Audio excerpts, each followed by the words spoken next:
is an unusual series for two main reasons. First, most Americans, if they even know what Ys is, think of it as a TurboFix CD series. Second, its hero is a redhead who is mostly famous for being a redhead. The Ys series has been around since the 80s on numerous game platforms like the Sega Master System and Super Nintendo.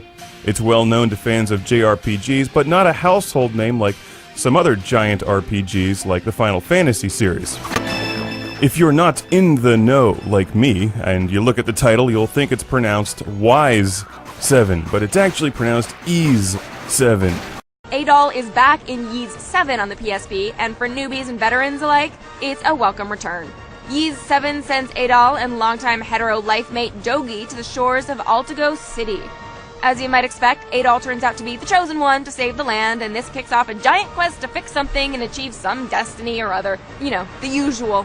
Familiar characters like Adol and Dogi return, this time exploring Altago and unlocking dragon seals and slaughtering numerous enemies to collect experience points, money to buy new weapons and armor. It's an RPG, you know the deal. The story doesn't really kick into gear for about 10 hours or so, to be honest, but Ys 7 has the gameplay to make it worthwhile.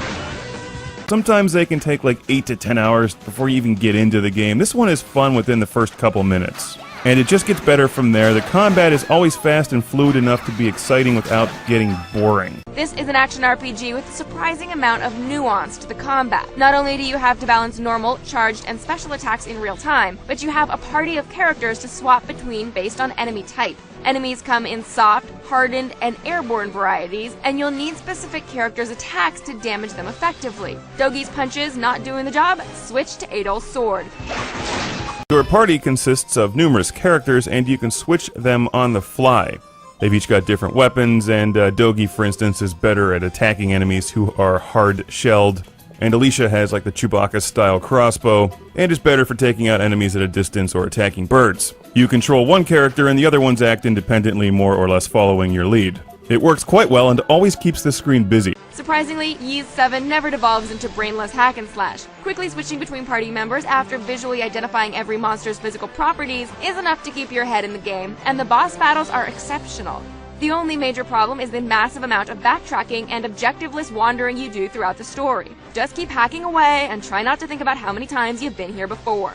What I like about this game is how fluid it is. It just never gets old. It's extremely playable, and I think they've done a tremendous job of making a JRPG that will appeal to those who are really into RPGs, who lock themselves in their rooms for weeks on end, get into the plot and the characters, and want to win the game on hard. And I think Ys 7 will also appeal to casual RPG players who want to pick the game up, play for a half hour here and there, explore a beautiful environment, and just kind of play through the plot, which is more like me.